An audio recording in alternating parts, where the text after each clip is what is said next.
পরিক্রমা আমরা দেখতে পাই। যদিও পরিবারে অন্য কেউ রাজনীতি করতেন না, বাবা ছিলেন চিকিৎসক, সেই চিকিৎসক বাবার সন্তান রাজনীতিতে তার নাম লিখিয়েছেন। আগামীতে কি হবে সেটা আমরা কেউ জানি না দর্শক, এটা আসলে সময় বলে দিবে। আমাদের সঙ্গে রয়েছেন রাজনীতিবিদ ABM মোশাররফ হোসেন। কেমন আছেন? ভালো, আপনি কেমন আছেন? খুব ভালো আছি, এবং আমি ভাবিনি যে আপনি আসলে আজকে একদম সময় মতো চলে আসবেন, এবং আমরা এই জন্য খুবই আনন্দিত যে আপনি, মানে রাজনৈতিক নেতারা যেটা হয় যে একটু দেরি করে, আমি দুঃখিত এইভাবে বলার জন্য, কিন্তু আপনি একদম অন টাইমে এসেছেন, এই জন্য আমরা অনেক আনন্দিত। সময় কেমন যাচ্ছে সবকিছু মিলিয়ে? সময় এখন একটু আসলে ব্যস্ততা তো যাচ্ছেই। আপনি জানেন যে দেশে একটা পরিবর্তিত পরিস্থিতি এখন বিরাজ করছে, আর বাংলাদেশ জাতীয় দল অর্থাৎ যেই দলটির আমি প্রতিনিধিত্ব করছি, সেই দলটি দেখেন সারা বাংলাদেশে এই সরকারকে আমরা সর্বাত্মক সহযোগিতা দিয়ে যাচ্ছি, যার কারণে বাংলাদেশে এখন সবচেয়ে জনগণের দল বলেন বা বৃহত্তর রাজনৈতিক দল বলেন, সেটা হলো বিএনপি।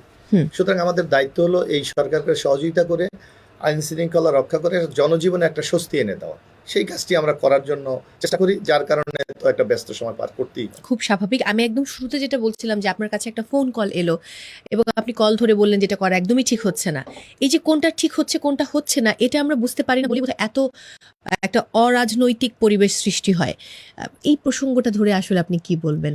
আসলে আমার জীবনটা, আমি আসলে যখন স্টুডেন্ট, আমি যখন মাধ্যমিক পর্যায়ে আমি পড়ি, তখন থেকে আমার রাজনীতিতে হাতে করি। আমার মনে আছে আমি যখন 10ম শ্রেণীর ছাত্র 1980 সালে, আচ্ছা, তখন আমার ওখানে তৎকালীন রাষ্ট্রপতি জিয়াউর রহমান সাহেব গিয়েছিলেন খাল খননের জন্য। তখন আমরা স্টুডেন্টরা সেই খাল খনন কর্মসূচিতে, আপনারা জানেন যে আমাদের রাষ্ট্রের যদি কোনো গুরুত্বপূর্ণ লোক, প্রেসিডেন্ট, প্রধানমন্ত্রী যায়, তাহলে তাকে অভ্যর্থনা জানানো আমাদেরকে ওভাবে দাঁড়িয়ে দেওয়া হয়েছিল। তখন আমরা দাঁড়ালাম, এবং এক পর্যায়ে আমরা দেখলাম হঠাৎ করে, আমরা তো তখন বয়স, উচ্ছ্বাসটা বেশি, একটা উদ্যম বেশি, হঠাৎ দেখলাম একটা লোক আমাদের সামনে দিয়ে এসে আমাদেরকে হ্যান্ডশেক করলেন। পরে আমি দেখলাম ইনি জিয়াউর রহমান সাহেব। এই যে তার হাতের ছোঁয়া, এটা আমার জীবনে একটা চরম রেখাপাত করেছে। ওই থেকে আমি আমার রাজনীতি শুরু, বাংলাদেশ জাতীয়তাবাদী ছাত্র দলের স্কুল শাখার রাজনীতি দিয়ে আমি রাজনীতি শুরু। ও, তার মানে স্কুল থেকে শুরু। আমি ভাবছিলাম কিন্তু যে না, বোধহয় বিশ্ববিদ্যালয়ে এসে আপনি বা কলেজে শুরু করেছেন। একটু আপনার যে সময়টা আপনি জেলে কাটিয়েছেন, প্রথমবার সম্ভবত 1 মাস বেশ কয়েকদিন ছিলেন। 1 মাস 15 দিন ছিল। 1 মাস মানে 1.5 মাস। তারপরে কতদিন বাকি দফায় থাকতে হয়েছে আপনাকে? আসলে আমি চার দফায়, তো একবার 1 মাস 15 দিন, 1 মাস মানে 6 দিন, আরেক মাস এরকম 15 দিন, আরেক মাস, সর্বশেষ এই যে বিএনপির পার্টি অফিস থেকে, আপনাদের মনে আছে 2023 সালে 7ই ডিসেম্বর পার্টির অফিস ঘেরাও করে 1400 লোককে, আমাদের মহাশয় মির্জা ফখরুল ইসলাম মির্জা আব্বাস সহ আমাদের 1400 লোককে একসাথে গ্রেপ্তার করেছিলেন। এই গ্রেপ্তারটা আমাদের কাছে একটা দুর্বিষহ, যেটা একটা নাগরিক হিসাবে যে রাইটগুলি আমি পাওয়ার জন্য, সবগুলি মানে রাইট বঞ্চিত করে আমাদেরকে একটা নিপীড়নের মধ্যে দীর্ঘদিন রেখেছিলেন। একটু সেখানকার পরিস্থিতি যদি বলতেন, যখন জেলে আসলে থাকতেন ওই সময়টা। আমি বলি, আপনি জানেন যে জেলের কিছু জেল কোডের নিয়ম আছে, যেমন যারা এমপি থাকে, মন্ত্রী থাকে, বিআইপি থাকে, এইভাবে গভর্নমেন্টের একটা প্রোটোকল আছে। এই প্রোটোকলের মধ্যে যারা পড়ে তাদেরকে সাধারণত আমরা বলি ডিভিশন বলে, যে তাদেরকে একটা বিশেষ ব্যবস্থায় রাখা হয়। কিন্তু আমরা দেখলাম যে অত্যন্ত মানে বিস্ময়ের সাথে রক্ষা করলাম যে সরকারের নির্যাতন এবং দমন কতটুকু, আমাদেরকে এই অধিকার থেকে বঞ্চিত করা হয়েছে। মির্জা ফখরুল ইসলাম আলমগীর, মির্জা আব্বাস, তারা দীর্ঘ মন্ত্রী ছিলেন, একটা দলের স্থায়ী কমিটির সদস্য, একটা মহাসচিব, আমাদের সাথে বহু এমপি ছিলেন, বা আমরা যারা ওই ডিভিশন পাওয়ার মতো প্রোটোকল হোল্ড করি, আমাদেরকে দেখা গিয়ে যে একটা ঘরে একটা মানে ওই সেল বলে বদ্ধ করে রেখে ফ্লোরে এদেরকে শুয়েছে। পরে যখন আমরা ব্যাপক প্রতিবাদ করলাম, প্রায় তাও 7 দিন পরে আমাদেরকে মর্যাদা সেই জায়গায় দেওয়া হয়েছে। তারপরে বাধা নিষেধ, আপনারা জানেন জেলের যে নিয়মটা হলো, আপনার সকাল 6টায় আপনাকে তালা খুলে দেবে, আবার বিকাল 5টা তালা বন্ধ করে দেবে, এটা হলো নিয়ম। কিন্তু আমরা দেখতাম যে আমাদেরকে ওই রুমের বাইরে বেরোবার জন্য কোনো অনুমতি বলতো যে আমাদের সিকিউরিটি নাই, উপরের নির্দেশ আপনাদের দেওয়া যাবে। এই যে একটা মানসিক নিপীড়ন, যেটা আমাদেরকে মারাত্মক কষ্ট দিয়েছে। এখনকার পরিস্থিতি যেরকম চলছে, কি মনে করেন যে নির্বাচন কবে নাগাদ হলে ভালো হয়? আমরা মনে করি আসলে এই সরকারটা কেন গঠিত হয়েছে, এই যে আজকে এই জন আকাঙ্ক্ষার যে সরকার, অন্তর্বর্তীকালীন সরকার, আপনি দেখবেন আমাদের অ্যাকর্ডিং টু কনস্টিটিউশন, আপনি দেখেন বিশেষ করে এই শেখ হাসিনা সরকার ৫৫ সংশোধনের মাধ্যমে যে সংবিধান উনি তৈরি করেছে, এই সংবিধানে কিন্তু আপনার পাওয়ার ট্রান্সফার ছাড়া কোনো অন্যভাবে সরকার গঠন করার কোনো পদ্ধতি নেই। আপনার যদি 57(3) যান, আমাদের আর্টিকেল 57 থেকে আর্টিকেল 3-তে যদি যান, আপনি সেখানে দেখবেন যে নির্বাচিত সরকার পরবর্তী নির্বাচিত সরকারের কাছে ক্ষমতা হস্তান্তর করবেন। এক্ষেত্রে কোনো কারণে যদি নির্বাচন না হয়, তাহলে তার প্রধানমন্ত্রী থাকা কোনো আইন দ্বারা ব্যাহত করা যাবে না। অর্থাৎ শেখ হাসিনা আজীবন প্রধানমন্ত্রী থাকতে চেয়েছিলেন, কিন্তু উনি যখন পালিয়ে গেলেন, পদত্যাগ করলেন, তাহলে তো আমাদের সাংবিধানিক একটা ভ্যাকুয়াম তৈরি হলো। ভ্যাকুয়াম তৈরি হওয়ার আপনি দেখলেন যে আমাদের রাষ্ট্রপতি 106 অনুচ্ছেদ অনুসারে সুপ্রিম কোর্টের একটা মতামত নিলেন যে দেশে এই ভ্যাকুয়াম তৈরি হয়েছে, আমি কিভাবে দেশ পরিচালনা হবে। তখন দেখবেন সুপ্রিম কোর্ট একটা নির্দেশনা দিয়েছে একটা অন্তর্বর্তীকালীন সরকারের জন্য। সেই আলোকে এই সরকারটি আছে বর্তমানে। সুতরাং এই সরকারের কিছু কিন্তু সুনির্দিষ্ট কাজ হলো গণতন্ত্রকে ফিরিয়ে আনা এবং একটা জন আকাঙ্ক্ষা বা রাজনৈতিক দলের আকাঙ্ক্ষা, ছাত্র সমাজের আকাঙ্ক্ষা যে একটা সংস্কারের মাধ্যমে একটা গণতান্ত্রিক কাঠামো তৈরি করে নির্বাচনে যাওয়া। তো সুতরাং আমাদের মনে হয় এই সরকারের মূল কাজ হলো একটা নির্বাচন আয়োজন করা। পাশাপাশি আরেকটা জিনিস খেয়াল রাখতে হবে, আপনার নির্বাচন আয়োজনের পাশাপাশি একটা ডেইলি কিন্তু তাদেরকে একটা রুটিন ওয়ার্ক করতে হচ্ছে, রাষ্ট্র পরিচালনা করা।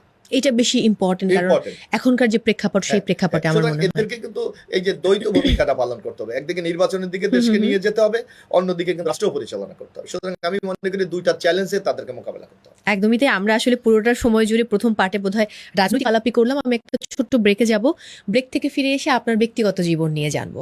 দর্শক, সময় হয়েছে বিরতি নেবার, ফিরে পর আমাদের সাথেই থাকুন।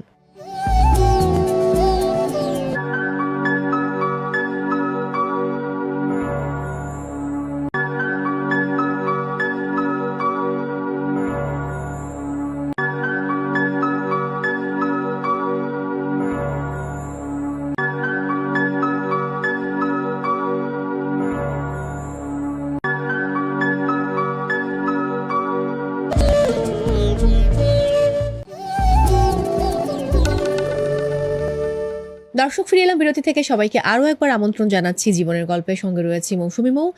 আমার সঙ্গে রয়েছেন একজন রাজনৈতিক ব্যক্তিত্ব এবং যিনি আসলে দীর্ঘ সময় ধরে দীর্ঘ পরিক্রমার মধ্য দিয়ে রাজনীতি করছেন। বর্তমানে বিএনপির নির্বাহী কেন্দ্রীয় কমিটির প্রশিক্ষণ বিষয়ক সম্পাদক হিসেবে কাজ করছেন। তিনি আর কেউ নন, ABM মোশাররফ হোসেন। আমরা অনেকক্ষণ ধরে আসলে আলাপ করছিলাম, একটু রাজনৈতিক আলাপ, কিন্তু যদিও এই প্রোগ্রামের প্যাটার্নটা একটু আলাদা। এখানে আমরা একজন রাজনৈতিক নেতার ব্যক্তি জীবন সম্পর্কে জানি। সেই জায়গা থেকে একটু ছোটবেলা থেকে শুরু করতে চাই, সেই কলাপাড়া, সেই কুয়াকাটা। আসলে আমার জন্মটা হলো একেবারে সমুদ্রের পাড়ে। আপনি কুয়াকাটা নিশ্চয়ই নাম শুনেছেন বা আমি গিয়েছি, আমার খুব পছন্দের জায়গা কুয়াকাটা। ওইটাই আমার এক সময় আমার জন্মস্থান, আমার ইউনিয়ন ছিলেন। তো ছোটবেলায় আমার জন্মটা হয়েছিল আসলে সমুদ্রের পাড়েই আমার বেড়ে ওঠা। বিশাল সমুদ্র, উত্তাল ঢেউ, একটা নির্জন পরিবেশ, এটা আমাকে খুব আকর্ষণ করত।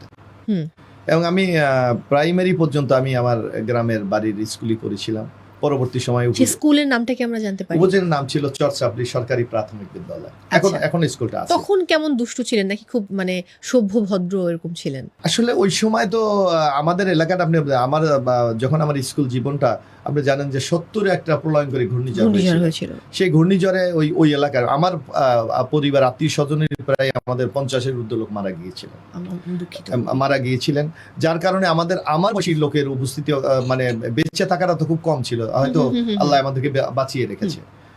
সুতরাং আমাদের ওই ধরনের সহপাঠী ছিল, কিন্তু একটা বিপুল সংখ্যক ছিলেন না, যার কারণে একটা শূন্যতা তো ছিলই।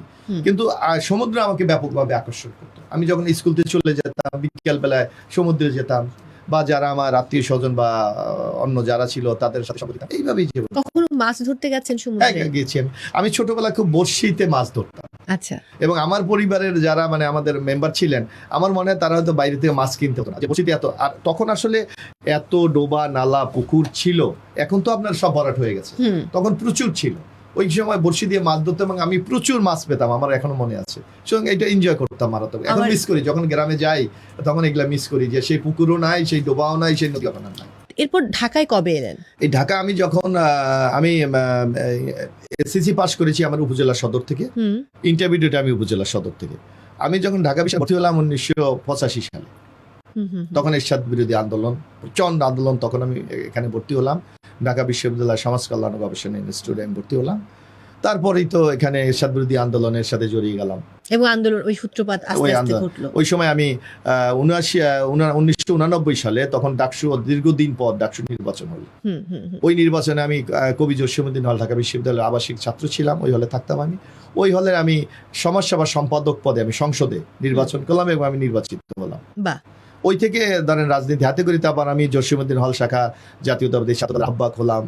আমি ঢাকা বিশ্ববিদ্যালয়ের নির্বাচিত ছাত্র দলের সভাপতি। তখন ছাত্র দল কিন্তু গভর্নমেন্ট পার্টি, ইজ দ্য বিরাট সংগঠন।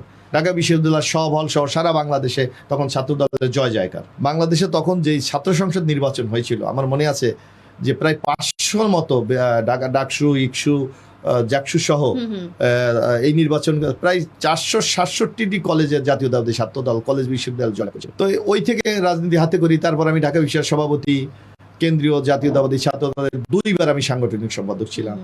3য়বার আমি যুগ্ম আহ্বায়ক সাধারণ সম্পাদকের দায়িত্ব করে ছাত্র রাজনীতি শেষ করে বিএনপি, সরাসরি বিএনপি রাজনীতি, আমি আর অন্য কোনো রাজনীতি করিনি। একটু জানতে চাইবো আরেকটু ব্যক্তিগত প্রসঙ্গে। আমি শুনেছি যে আপনার ডিপার্টমেন্টের ছোট বোন আপনার বাসাতে থাকেন।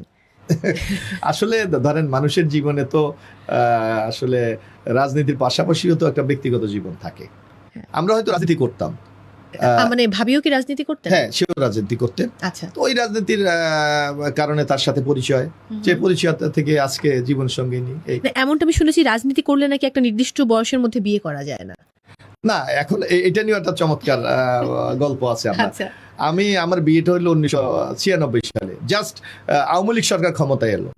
আচ্ছা, এবং আমার বিয়েটার জন্য আমি অত্যন্ত শ্রদ্ধার সাথে আজকে স্মরণ করছি যে আমাদের ঢাকা বিশ্ববিদ্যালয়ের সাবেক উপাচার্য ডক্টর এমাজউদ্দিন আহমদকে আমি উনি আমার বিয়ের মূল হতা। উনি না হলে হয়তো বিয়েটা ওই সময় করা হতো। তখন আমি ঢাকা বিশ্ববিদ্যালয়ের সভাপতি, কেন্দ্রীয় সংসদের তখন দায়িত্ব পাবো এরকম একটা ধারণা তখন ছিল যে বিয়ে করলে তাকে আর দায়িত্ব দেওয়া হবে না। তখন এমাজউদ্দিন স্যার আমাকে বললো তুমি বিয়েটা করো এবং এটা গোপন রাখতাম। আমি বললাম স্যার একমাত্র আপনি আর আমির বাইরে যেন কেউ না যায়। সবাই জানছি এই ধরনের। এবং আমি আজকে এমাজউদ্দিন স্যার নাই, কিন্তু তাকে আমি শ্রদ্ধা করি যে আমার এই আজকে যে আমাদের দাম্পত্য জীবনের জন্য তার মূল কৃতিত্বটা গোপন রেখেছিলেন। দীর্ঘদিন গোপন ছিল। তারপরে কিভাবে অ্যানাউন্স করলেন? পরে যখন আমি জাতীয়তাবাদী ছাত্র দলের মানে সাধারণ সম্পাদক হয়ে গেলাম তখন জানাজানি হয়ে গেল সবার সাথে। তারপর একসঙ্গে থাকা। আপনি কিন্তু এখনো ঢাকা বিশ্ববিদ্যালয় ক্যাম্পাসেই থাকেন, যেহেতু ভাবি আসলে ওখানে জব করেন। জি, জব করে। সো এই যে এখনো ওই ক্যাম্পাসে, এই জবটার জন্য এমাজউদ্দিন স্যারকে ক্রেডিট দিতে হয়। ভাবি আপনার কত বছরের জুনিয়র? 1 ইয়ার জুনিয়র আমার। 1 বছর। আচ্ছা, তাহলে খুব বেশি কিন্তু না আসলে। 1 বছর মানে ওয়ান কাইন্ড অফ বলা যায় সমসাময়িক। দুজনের মধ্যে বাসায় ঝগড়াটা কে বেশি? না, ঝগড়াটা আসলে সবচেয়ে বলো কি আমি গ্রেটফুল তারপর যে আসলে আমরা রাজনীতি করি, আমরা কিন্তু প্রতিদিন ব্যস্ত থাকি। এবং আপনার নিশ্চয়ই আপনিও এই আমাদের মতো রাজনৈতিক কর্মীদের সাথে আলোচনা করে আপনি অনেকটা রাজনীতির কালচারে কিন্তু বুঝতে পারেন। আসলে আমাদের যেটা ভোরবেলা যখন আমরা ঘুম থেকে উঠি, আমরা ড্রয়িং রুমে দেখি অসংখ্য লোক বসে আছে, এবং এত ফোন কল ধরতে হয়। ফোন কল ধরতে হয় তাদেরকে, একটু আর কিছু না একটু চা খাওয়ানো, আপ্যায়ন করা। এটা কিন্তু এই মহিলা মানে মারাত্মক এই যে চাকরি করে। আমি জেলের একটা ঘটনা আছে, এই ঝামেলাটা তাকে পোয়াতে হয়, কিন্তু খুব বিরক্ত হয় বলে আমি দেখি না, বরং এটা অনেকটা তার কাছে একটা সে এনজয় করে যে মানুষ আসে একটা, কারণ সবার কাছে তো সবাই যায় না। আর আমার এলাকাটা হলো এত দূর, আপনি কুয়াকাটা যে কলাপাড়া, রাঙ্গাবালি, এত রিমোট এরিয়ার লোক এবং এত অসহায় লোক। আপনি যেমন আমার মেয়ে আছে, ও রাজনীতি পছন্দ করে না, ও ব্র্যাক ইউনিভার্সিটিতে পরে লতে 7 সেমিস্টার, ও রাজনীতি অত পছন্দ করে না। কিন্তু একটা লোক আসলে সে ওই যে আমাদের সহযোগিতা করে, আমাদের বাসায় থাকে যারা, তাদেরকে বলে এই ওদেরকে চা দিচ্ছ, ওদেরকে নাস্তা দিচ্ছ কিনা। সুতরাং এই যে একটা ফিলিংস, এটা কিন্তু মানুষের এই যে একটা মেশার কারণে কিন্তু তৈরি হচ্ছে। সুতরাং আমার পরিবার ওই ত্যাগটা স্বীকার করার জন্য মানে তারা কিন্তু প্রস্তুত আছে। আরেকটি ব্যাপার আমি খুব দুঃখজনক, আমি যেটা আমার কষ্ট হয়, এই যে শেষবার আমি যখন জেলে যাই, এই যে আমাদের মহাসচিব আব্বাস ভাই আর আলিজ ভাই, আমরা সবাই সহ, তখন কিন্তু আমাদেরকে খুব ব্যারিয়ার দিয়েছিল দেখা করা নিষেধ, একমাত্র ফ্যামিলির লোক ছাড়া কেউ দেখা করত, তাও 15 দিন পর পর। তখন উনি খুব কষ্ট করেছিলেন, উনি যেতেন আমার ডায়াবেটিসের প্রবলেম আছে, হার্টের প্রবলেম আছে, ঔষধ নিয়ে, অথচ দেখা করতে দিতেন না। একদিনের ঘটনা ঘটেছিলেন, ওই জেলার আমাকে পরে বলেছিলেন যে জেলারকে উনি বলেছিলেন যে ওনাকে ঔষধ দিতে হবে, জেলা বলছিল আপনি আসেন, আমি ব্যবস্থা করে দেবো। উনি সকাল 9টা থেকে বিকাল 5টা পর্যন্ত ওনাকে বসাই রাখছে, দেখা করতে দেয়নি। তখন আমি পরে শুনেছিলাম ওখানে বসে উনি স্ট্রোক করেছিলেন। ও মাই গড, আমি খুবই দুঃখিত। পরবর্তীতে ওনাকে বাইরে ট্রিটমেন্ট করে আমি এসে দেখলাম এখনো তার ওই স্ট্রোকের প্রবলেমটা এখনো তাকে খুব কষ্ট দেয়। এটা খুব স্বাভাবিক ব্যাপার। আমি একটা ছোট্ট ব্রেকে যাই, ব্রেক থেকে ফিরে এসে বাকি গল্পে ফিরছি। দর্শক, সময় হয়েছে আরো একটি বিরতি নেবার, ফিরছি একটু পর, আমাদের সাথেই থাকুন।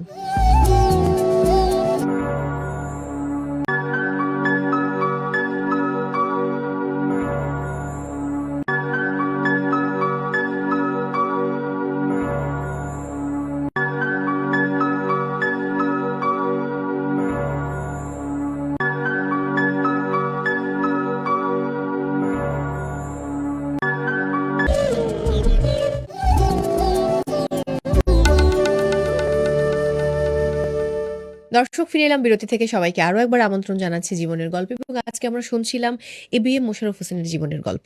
ফিরে এলাম আবারও বিরতি থেকে। একটু সেই কলাপাড়া, আমি কলাপাড়ায় গেছি এবং ওখানকার অনেক মানুষের সঙ্গে আমার খুব সুন্দর সম্পর্ক, যেহেতু আমি একটা সংগঠন করি, ওই সংগঠনের সুবাদে। ওখানকার যে প্রত্যন্ত অঞ্চল, আমি এমনও দেখেছি কিছু মানে কুয়াকাটা এমন কিছু এরিয়া আছে যেখানে আসলে কোনো মানে সাইকেল কিংবা বাইক ছাড়া চলাচল করা যায় না। আমরা একটা শুটিংয়ে গেছিলাম একটা সিনেমার, এবং সেখানে আমরা বাইকে করে পুরো সিনেমার ইউনিট আমরা স্পটে যেতাম। সো এই যে এই রাস্তাঘাট, যদি আপনি নির্বাচিত হন নেক্সট ইলেকশনে, কি কি পদক্ষেপ নেবেন বলে আপনার আশা আছে বা আপনার স্বপ্ন আছে? আমি যখন 2003 সালে ছাত্রদল থেকে আমি বিদায় নিলাম, মানে সম্মেলনের মাধ্যমে বিদায় নিলাম, তখন আমি জানুয়ারির 1 তারিখ বিদায় নিলাম। আমাকে মে মাসে আমাকে বেগম খালেদা জিয়া, ওই যে কলাপাড়া আপনি গিয়েছেন যেখানে কুয়াকাটা, ওইটা উপজেলা কলাপাড়া, আমাকে বললো যে তোমাকে এলাকায় রাজনীতি করতে হবে, তোমাকে এলাকায় চলে যেতে হবে। তাই আমি বললাম আমি এলাকায় তো এখন আপাতত যেতে চাই না। বলছে নো, তোমাকে যেতে হবে। তখন আমাকে ওই উপজেলা বিএনপির সভাপতি করে এখান থেকে ডাইরেক্ট পাঠালেন। তখন আমাকে ম্যাডাম বললেন যে তোমার তো আগামী দিনে তোমাকে নিয়ে আমরা চিন্তা ভাবনা করছি, তোমাকে কিছু ডেভেলপমেন্ট ওয়ার্ক আমি করে দেবো। উনি আমার এলাকায় গেলেন 2004-এর 2 তারিখ, ডিসেম্বরের 2 তারিখ। উনি একটা আমাকে নিয়ে জনসভা করে বাংলাদেশে প্রথম ডিক্লেয়ার করলেন যে আগামী নির্বাচনে বিএনপি থেকে আমার কথা বললো, ও আমার ক্যান্ডিডেট, ওকে আপনারা ভোট দেবেন। উনি তখন 400 কোটি টাকা আমার জন্য ওই আমলে বরাদ্দ করলেন। এবং আপনি এখন দেখবেন যে আপনি যে 3টা ব্রিজ আপনি তো দেখেছেন তো, আপনি ওটা তখন কিন্তু এই ছিল, ফেরি ছিল। আচ্ছা, এই 3টা ব্রিজ উনি করে দিলেন। কুয়াকাটাতে আপনি দেখেছেন যে বৌদ্ধ মন্দির, ওইটা উনি দেখতে গেলেন, গিয়ে উনি ওইটাকে সংস্কারের জন্য 1 কোটি টাকা ক্যাশ দিলেন। তারপর আমার স্পষ্ট মনে আছে, আমরা যখন ওখানে গিয়ে হেলিকপ্টার থেকে নামলাম, আমিও ম্যাডামের সাথে ছিলাম, তখন ওই যে উপজাতি ওখানে আপনি কিছু আপনি দেখলেন, ওরা একেবারে ভাঙাচুরা ঘর। উনি বললেন আমি ওদের সাথে কথা বলবো। তো ম্যাডাম গেলেন। তো যাওয়ার পর এক মহিলা ওখানে পাক করতেছিলেন। তো মহিলা বললেন কেমন আছেন? বলছে ভালো নাই। কেন? আমাদের ঘর বাড়ি নাই। আমি কে চিনলেন? তো মহিলা বললো আপনি তো খালেদা জিয়া। মানে ওই উপজাতি তো অত ফিলিংস নাই। তো বললো যে আপনার যখন আমার ঘরে আসছেন, আমাদের থাকার নাই, আমাদেরকে ঘর করে দিতে হবে। আপনি ওখানে দেখবেন ওই যে ঘরগুলি বেগম খালেদা যে আবাসন নতুন, ওরা 157টা ওদের ফ্যামিলি ছিল, প্রত্যেকটা ফ্যামিলির জন্য উনি একটি করে ঘর করে দিয়েছেন। এবং টোটাল উপজেলায় যে যোগাযোগ নেটওয়ার্ক আপনি যেটা বললেন, এটা বেগম খালেদা জিয়ার অবদান। আপনি কিছুদিন, আমি যদি একটু ইন্টারাপ্ট করি, কিছুদিন আগে যখন গেলেন আপনি এলাকাতে, বিপুল সমাবেশে কিন্তু লোকজন আপনাকে সংবর্ধনা জানিয়েছেন, আপনার এলাকাবাসী। কেমন লেগেছে আসলে? এটা তো অবশ্যই ভালো লাগে, কারণ আমি যেখান থেকে রাজনীতি মানে জন্ম আমার, বা তাদের সাথে আমি রাজনীতি করি, তাদের স্বতঃস্ফূর্ত সমর্থন তো অবশ্যই আমাকে উৎসাহ দেয়। আর আরেকটি জিনিস, আমি যে জিনিসটি করি, ধরেন আমি তো নির্বাচন করেছি আপনার 2006 সালে যে নির্বাচন স্থগিত হয়েছিল, ওই নির্বাচন আমি প্রথমে খালেদা জিয়া আমাকে প্রার্থী করলেন। 2008-এ আমি নির্বাচন করেছি, 2018-তে নির্বাচন করেছি। সুতরাং আমার নির্বাচন এরিয়ায় আমার 2টা উপজেলা, আমার প্রায় 20টা আমার ইউনিয়ন, 2টা পৌরসভা, একটা পুলিশ থানা, এবং আমি কয়টা আমার মানে কয়টা 111টা আমার ভোট কেন্দ্র। এই 11টা ভোট কেন্দ্রে কে কে আমার ইম্পর্টেন্ট নেতা, বিএনপি, আওয়ামী লীগ, অন্যান্য দল, আমি সব বলে দিতে পারি। যদি নির্বাচিত হন, এরপর ধরুন আপনাকে বলা হলো, আমি জাস্ট কথা বলছি যে আপনাকে কোনো একটি নির্দিষ্ট মন্ত্রণালয়ের দায়িত্ব দেওয়া হবে, আপনি তাহলে কোন মন্ত্রণালয়কে বেছে নেবেন? আমার এলাকাটা আসলে আপনি বলেন এত একটু চরাঞ্চল এরিয়া, এখানে উন্নয়নটা একটু আসলে বেশি দরকার, যার কারণে আমার মনে হয় যদি আমাদের এলজিডি অথবা স্থানীয় সরকার মন্ত্রণালয় হলে আমাদের যে অবকাঠামো উন্নয়নগুলো, এটি সবচেয়ে বেশি দরকার। কারণ আপনি জানেন আমাদের এলাকার মানুষ, ওখানে কিন্তু কোনো ইন্ডাস্ট্রিয়াল এরিয়া না, ওখানে মানুষের মূল উপার্জনের 2টো সোর্স, একটা হলো ধান উৎপাদন, আরেকটা হলো মাছ ধরা। সুতরাং যোগাযোগ নেটওয়ার্কটা কিন্তু খুব ইম্পর্টেন্ট, খুব ইম্পর্টেন্ট। আপনি যদি যোগাযোগটা করে, যেমন আমি ছোটবেলায় দেখেছি যে আমাদের অঞ্চলের লোকজন আর্থিকভাবে কত সংকটে আছে। এখন আপনি কি এখন এই যোগাযোগ অবকাঠামোটা উন্নত হওয়ার কারণে যে লোকটা মাছ ধরছে, ওই লোকটা কিন্তু 8-9 ঘন্টার মধ্যে মাছটা ঢাকা নিয়ে আসতে পারছে, অর্থাৎ সে যে তার শ্রমের মূল্যটা কিন্তু সে পাচ্ছে, যার জন্য আর্থিক তার একটা সচ্ছলতা কিন্তু ইতিমধ্যে আমরা লক্ষ্য করছি। সুতরাং আমার মনে হয় এই যে মানুষের জীবনযাত্রা মান উন্নয়ন, অবকাঠামোটা উন্নয়ন যদি আমরা করে দিতে পারি, তাৎক্ষণিক হয়তো একটা লাভ হবে। আর পাশাপাশি আরেকটা যেই দরকার, আমাদের এলাকায় কিন্তু শিল্পায়ন নাই। ইতিমধ্যে আপনি ওখানে হয়তো যদি কলাপাড়া বা রাঙ্গাবালি একটা পর্যটন টুরিস্ট, কুয়াকাটা খুব ইম্পর্টেন্ট, কিন্তু আমরা টুরিস্টের কথা বলি আমরা, কিন্তু সরকারের কোনো উদ্যোগ নাই। ওখানে নামে মাত্র সরকার একটা পৌরসভা করেছে, কিন্তু তার কোনো পলিসি নাই, প্ল্যান নাই, কিছু নাই। যার জন্য আমার মনে হয় যে সরকার খুব পরিকল্পিতভাবে এই পর্যটনকে যদি আমরা সাজাতে পারি, দেশ হিসাবে যেমন আমরা লাভবান হব, পাশাপাশি ওই এলাকাও মানুষের কর্মসংস্থান থেকে শুরু করে জীবনযাত্রা কিন্তু একটা ব্যাপক পরিবর্তন আসবে বলে আমি বিশ্বাস করি। নর্মালি যেটা হয় যে উন্নত দেশগুলোতে জেলেদের জন্য ভালো উন্নত মানের বোট দেওয়া হয়, যেহেতু তারাও কিন্তু আমাদের মানে দেশের একটা অনেক বড় পার্ট। সেই জায়গায় আমাদের জেলেদের কিন্তু সেরকম উন্নত কোনো বোট নেই। এই বিষয়টা নিয়ে আপনি কাজ করবেন কিনা? যেহেতু আমরা দেখেছি, আমার মনে আছে যে কুয়াকাটাতে সন্ধেবেলায় যখন সব জেলেরা ঘরে ফিরে তখন নৌকাগুলো যখন ভাসতে থাকে অসম্ভব সুন্দর লাগে দেখতে, কিন্তু সেই জায়গায় একটু উন্নত মানের বোট দেবার কোনো পরিকল্পনা আছে কিনা? আমাদের ওখানে যে জেলে দেখেন অথবা যারা এই যে শ্রমজীবী মানুষগুলি, এখানে কিন্তু সরকারের কিন্তু কোনো প্রবন্ধনা, কোনো সহযোগিতা নাই। তারা কিন্তু নিজস্ব সেলফ, এবং যেই জিনিসটা তারা হয় আমার এখানে, আপনি হয়তো ওখানে গিয়ে এটা লক্ষ্য করেছেন কিনা, সেটা হলো এরা ওই যে একটা বলে, এটাকে বলে আমাদের লোকাল ভাষা বলে দাদন, মানে আপনি ঋণ নেওয়া। আচ্ছা, আঞ্চলিক ভাষা বলে এটা দাদন, মানে আমি মাছ ধরবো, আমি নৌকা তৈরি করবো, আমি জাল কিনবো, এটার জন্য আপনি আমাকে একটা টাকা দেবেন, আমি ওই যে যখন আমার সিজন শুরু হবে, এই যে দেখেন আপনি প্রায় কিন্তু গভর্নমেন্ট বন্ধ করে দেয়, তখন আমি মাছ বিক্রি করে এটা শোধ করব। এর কারণে হয় কি যে এই যে যারা আমাদের প্রকৃত জেলে মূল ব্যবসা থেকে তারা বঞ্চিত হয়, তারা শ্রম দিচ্ছে কিন্তু মূল্যটা পাচ্ছে না। কারণ এখন ধরেন আমি আমি আমি হয়তো আমাকে 6 মাস পর সে মাছটা আমাকে সরবরাহ করবে বা আমাকে সে সমুদ্রে নামবে, তখন হয় কি সে একটা করার সুদে অথবা শর্তে তাকে ঋণটা নিতে হয়। এখানে যদি রাষ্ট্রীয়ভাবে তাদেরকে পৃষ্ঠপোষক করা যায় তাইলে আমার মনে হয় অনেকটা তাদের জন্য একটা সুবিধা হবে, নাম্বার 1। দ্বিতীয়ত হলো আরেকটা বড় সংকট কুয়াকাটা আপনি লক্ষ্য করেছেন কিনা, আপনি তো গিয়েছেন, এখানে কিন্তু এই মাছ সংরক্ষণের জন্য কোনো কোল্ড স্টোরেজ নাই। এক্স্যাক্টলি, এইটা দরকার ওখানে খুবই। সরকারি পর্যায়ে যদি এইভাবে কোনো কোল্ড স্টোরেজ করা হয় যে জেলেরা এসে মাছ বিক্রি করে রেখে দেবে, পরে তারা বিক্রি, এখন হলো কি ওরা এই মাছটা যাতে নষ্ট হয়ে না যায়, যার জন্য লোকাল যারা আমরা ওই যে কেনে, যারা আমরা ওখানে আড়ত বলে, মাছের আড়ত বলে লোকাল ভাষায়, এদের কাছে কিন্তু ও বাধ্য হয়ে বিক্রি করে দিতে হচ্ছে, আদারওয়াইজ ওর কাছে সংরক্ষণের কোনো ব্যবস্থা নেই। এখানেও সে ন্যায্য মূল্য থেকে বঞ্চিত হয়। ধরেন এমন হলো যে ইলেকশন হলো, আপনার দল ক্ষমতায় এলো কিন্তু আপনি নির্বাচিত হলেন না, তখন আপনি আপনার এলাকার মানুষের জন্য কিভাবে কি করবেন? না, অবশ্যই আমি তো করেছি। আমি এর আগে আপনার 91-96 যখন বিএনপি ক্ষমতায় ছিল, আমি তো এমপি মন্ত্রী ছিলাম না। আমি এলাকার সন্তান হিসাবে ওই মাটির প্রতি আমার কিছু ঋণ আছে। আমি মনে করি, আমি না আপনিও, একদম, আজকে আপনি ঢাকা এসেছেন, আপনার তো একটা কমিটমেন্ট, সেই মাটির ঋণ শোধ করা উচিত সবারই, যদি সুযোগ থাকে। সর্বশেষ, পটুয়াখালীর ভাষায় কোনো গান বা কবিতা কি শোনানো সম্ভব? আসলে আমাদের এখানে যে রাজনৈতিক নেতারা আসেন, কেউ কবিতা শোনান, কেউ গান শোনান, সো কিছু একটা তো আজকে। আসলে আমি এলাকা হলো, আমি আসলে আমার আপনি আমার ভাষায় হয়তো বুঝবেন না, আমি বরিশালের লোক, কিন্তু আমি আসলে বরিশালের ভাষা বলতে অভ্যস্ত না। তবে আর আমি গান টান এগুলো আসলে ওইভাবে তো আসলে কখনো গাই না। যেহেতু কবিতা কিংবা গান কোনোটাই আপনি করতে চাচ্ছেন না, আমাদের এখানে কিন্তু যে কোনো রাজনৈতিক নেতা আসলে হয় গান না হলে কবিতা শোনানি। তো সেখানে যেহেতু আজকে আমরা আপনাকে এইটুকু ছাড় দিচ্ছি, তাহলে এবার আপনার জন্মস্থান যেখানে, সেখানকার ভাষায় আপনার জন্মস্থানের মানুষদের উদ্দেশ্যে কিছু বলুন।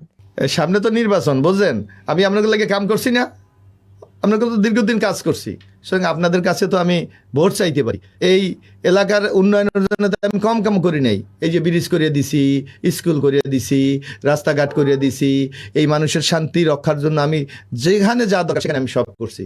আজকে ভোটের সময় আইসে যদি আপনারা আমার ভোট না দেন, তাহলে আমি এই ঢাকা গিয়া আমি বিএনপিতে কি বলবো যে বেগম খালেদা জি আমার জন্য এই জায়গায় প্রায় 400 কোটি টাকা বরাদ্দ দিছে, আর আপনারা আমার ভোট দেবেন না, তাহলে আমি কি মুখ দেখাইতে পারবো ঢাকায় গিয়া? আবারও অশেষ কৃতজ্ঞতা আজকে আমাদেরকে সময় দেওয়ার জন্য, এবং সেই সাথে আপনার যেটা স্বপ্ন, কারণ একজন রাজনৈতিক নেতা বলি বা ব্যক্তি বলি, তার স্বপ্ন থাকে সংসদ হওয়া, তো সেই জায়গায় আপনি জাতীয় সংসদে নির্বাচিত হন, সে প্রত্যাশা রইল। শুভকামনা, আমি বিদায় নিচ্ছি। ধন্যবাদ আপনাকে, ধন্যবাদ বিজয় টিভিকে। জি দর্শক, বিদায় নিচ্ছি আজকের মতো। জীবনের গল্প থেকে দেখা হচ্ছে আবারও। অবশ্যই আপনাদের কোনো পছন্দের অতিথিকে সঙ্গে নিয়ে, সেই পর্যন্ত সবাই অনেক ভালো থাকুন, নিরাপদে থাকুন, নিজেকে ভালোবাসুন, আর চোখ রাখুন বিজয় টিভিতে। বিজয় টিভি, অনির্বাণ বাংলা। এই শহরে